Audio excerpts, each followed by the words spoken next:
സഭ അസ്വസ്ഥയാണ്. സഭാമക്കൾ ആശയക്കുഴപ്പത്തിലാണ്. സഭാനൗക ആടിയുലയുകയാണ്. ഭാഗ്യസ്മരണാർഹനായ ബെനഡിക്ട് 16 പാപ്പയുടെ വാക്കുകൾ നമുക്ക് ഓർക്കാം. കടൽ പ്രക്ഷുബ്ധമാകുകയും കാറ്റ് പ്രതികൂലമാകുകയും ചെയ്ത അവസരങ്ങൾ സഭാചരിത്രത്തിൽ ഉണ്ടായിട്ടുണ്ട്. കർത്താവ് ഉറങ്ങുകയാണെന്ന് തോന്നിക്കുന്ന നിമിഷങ്ങൾ. എന്നാൽ സഭയുടെ അമരത്തുള്ള സ്ഥാനം കർത്താവിനുള്ളതാണ്.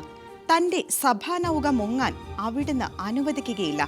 തന്റെ തിരഞ്ഞെടുക്കപ്പെട്ടവരിലൂടെ അവിടുന്ന് തന്റെ പ്രവൃത്തി ചെയ്യും. ഒന്നിനും മാറ്റാനാകാത്ത എക്കാലത്തെയും ദൈവനിശ്ചയമാണ് ഇത്. പാപ്പയുടെ ഈ വാക്കുകൾ നമ്മുടെ നാളുകളിൽ ഏറെ പ്രസക്തിയുള്ളവയാണ്. പ്രക്ഷുബ്ധമായ സമുദ്രത്തിൽ ആടിയുലയുന്ന വള്ളം പോലെ സഭ അപമാനിക്കപ്പെടുകയാണ്, പരിഹസിക്കപ്പെടുകയാണ്. സർവോപരി സഭയുടെ കർത്താവും നാഥനുമായ ദിവ്യകാരുണ്യ രാജാവ് അവഹേളിക്കപ്പെടുകയാണ്. യുഗാന്ത്യത്തോളം സഭയ്ക്കൊപ്പമായിരിക്കാൻ അൾത്താരയിൽ സ്വയം മുറിച്ചു വിളമ്പുന്നവൻ വേദനിക്കുകയാണ്. സഭയിൽ കർത്താവിന്റെ അത്ഭുത സാന്നിധ്യം വീണ്ടും പ്രകടമാകാൻ, വലിയ ഉണർവിന്റെ തീ സഭയെ വീണ്ടും പ്രശോഭിതയാക്കുവാൻ കർത്താവിന് അവിടുത്തെ തിരഞ്ഞെടുക്കപ്പെട്ടവരുടെ ഒരു ഗണത്തെ ആവശ്യമുണ്ട്. സഭയെ വിമർശിക്കുന്നവരോട് ചേർന്ന് വിമർശിക്കാതെ, ചേരിതിരിഞ്ഞും പക്ഷം ചേർന്നും സഭയിലെ വിള്ളലിലൂടെ ശത്രുവായ പിശാചിന് വാതിൽ തുറന്നു കൊടുക്കാതെ, സഭയെ നെഞ്ചിലേറ്റി സ്നേഹിച്ച് കർത്താവിനോട് കരുണയ്ക്കായി കേഴാനും ഉപവസിച്ച് പ്രായശ്ചിത്തം അനുഷ്ഠിക്കാനും തയ്യാറുള്ള തിരഞ്ഞെടുക്കപ്പെട്ടവരുടെ ഒരു സമൂഹം. സഭയെ പുറമേ നിന്ന് വിധിക്കുന്നവരാകാതെ, സഭയ്ക്കുള്ളിലെ സഭാംഗം എന്ന നിലയിൽ സഭയ്ക്ക് വേണ്ടി മുട്ടുകുത്താനും കരങ്ങൾ വിരിക്കാനും ത്യാഗപൂർവം വില കൊടുക്കാനും സന്നദ്ധതയുള്ള കർത്താവിന്റെ മനസ്സറിയുന്നവരുടെ ഒരു കൂട്ടായ്മ.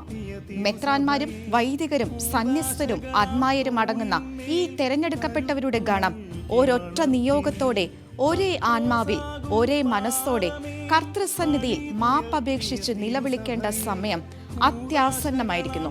കർത്താവിന്റെ സാന്നിധ്യത്തിന്റെ അടയാളമായി സഭ അവളുടെ നൈർമല്യവും മഹത്വവും വീണ്ടെടുക്കുന്ന ആ വലിയ ഉണർവിന്റെ കൊടുങ്കാറ്റ് സഭയിൽ വീശുവാൻ നമുക്ക് ആത്മീയ യുദ്ധത്തിനായി സജ്ജരാകാം.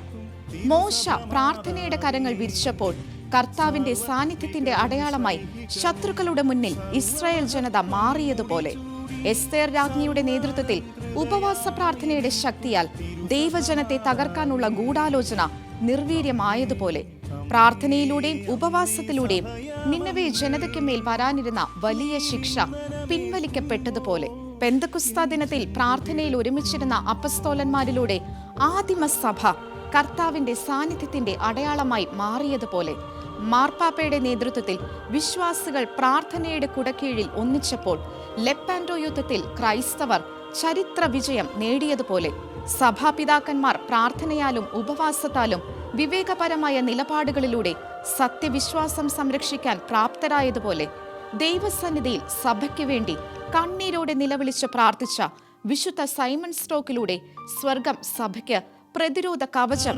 തീർത്തതുപോലെ, ഇന്ന് സഭയിൽ കർത്താവ് ആഗ്രഹിക്കുന്ന ഉണർവിന്റെ തീ ആളിക്കത്തുവാനായി തിരഞ്ഞെടുക്കപ്പെട്ടവരുടെ ഗണത്തിൽ നമുക്കും സ്ഥാനമുറപ്പിക്കാം.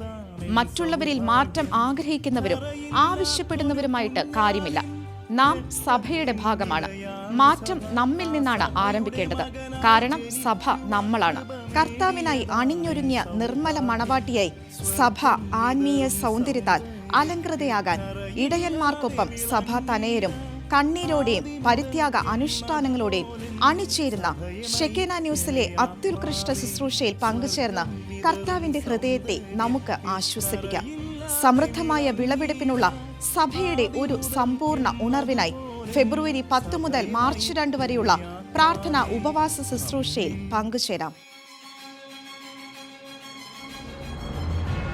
മഹാ ജൂബിലി വർഷത്തിലേക്ക് വിശുദ്ധവാതിൽ തുറന്ന് തിരുസഭ. ലോക സുവിശേഷവൽക്കരണത്തിനായി പുതിയ വാതിലുകൾ തുറക്കപ്പെടുന്ന 2025. ഇത് പുത്തൻ ഉണർവിന്റെ കാഹളമായി പരിശുദ്ധാത്മാവ് തന്റെ സഭയെ ഉണർത്തുന്ന കാലം.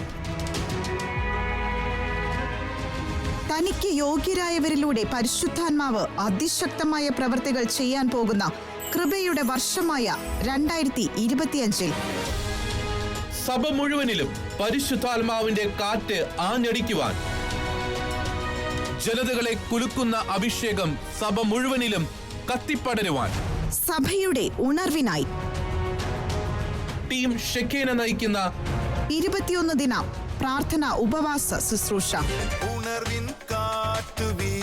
ഉണർവിന്റെ തീ.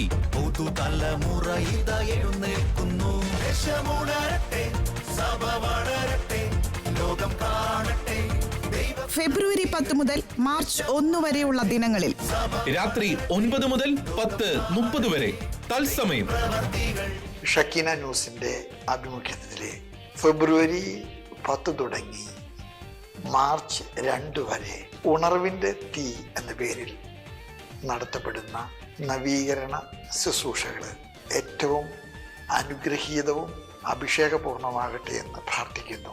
എല്ലാ മംഗളങ്ങളും ദൈവാനുഗ്രഹവും പ്രാർത്ഥിച്ചുകൊണ്ട് റാഫേൽ തട്ടിൽ, സിറോ മലബാർ സഭയുടെ മേജർ ആർച്ച് ബിഷപ്പ്. കേരള സഭയിലെ സുവിശേഷത്തിന്റെ കൊടുങ്കാറ്റുകളായ അഭിഷിക്തരും വചനപ്രഘോഷകരും നയിക്കുന്ന മഹത്വത്തിന്റെ ശുശ്രൂഷയ്ക്കായി പ്രാർത്ഥിച്ചും ഉപവസിച്ചും നമുക്ക് ഒരുങ്ങാം.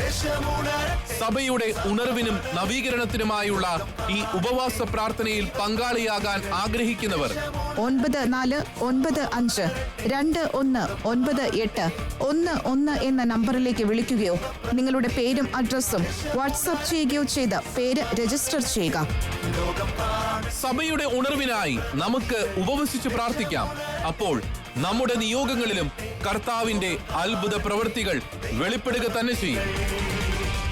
സഭയിൽ ഒരു ഉണർവിനായി ആഗ്രഹിക്കുന്നുവെങ്കിൽ, സഭയുടെ മകനും മകളുമാണ് നമ്മൾ എന്ന ബോധ്യമുണ്ടെങ്കിൽ, സഭയെ യഥാർത്ഥത്തിൽ സ്നേഹിക്കുന്നുവെങ്കിൽ, കർത്താവിന് സഭയെ പ്രതിയുള്ള ഭാരമേറ്റെടുക്കാൻ തയ്യാറാണെങ്കിൽ, വലിയ ഉണർവിന്റെ സമൃദ്ധമായ വിളവെടുപ്പിൽ ഭാഗമാകാനുള്ള കർത്താവിന്റെ വിളിയോട് പ്രത്യുത്തരിക്കാൻ സന്നദ്ധരാണെങ്കിൽ, സർവോപരി സഭയാം അമ്മയ്ക്ക് ഏൽക്കുന്ന മുറിവുകൾക്ക് പരിഹാരം അനുഷ്ഠിക്കാനുള്ള ഉത്തരവാദിത്വം തിരിച്ചറിയുന്നുവെങ്കിൽ, ഈ അത്യപൂർവ ശുശ്രൂഷയിൽ നമുക്കും പങ്കുചേരാം.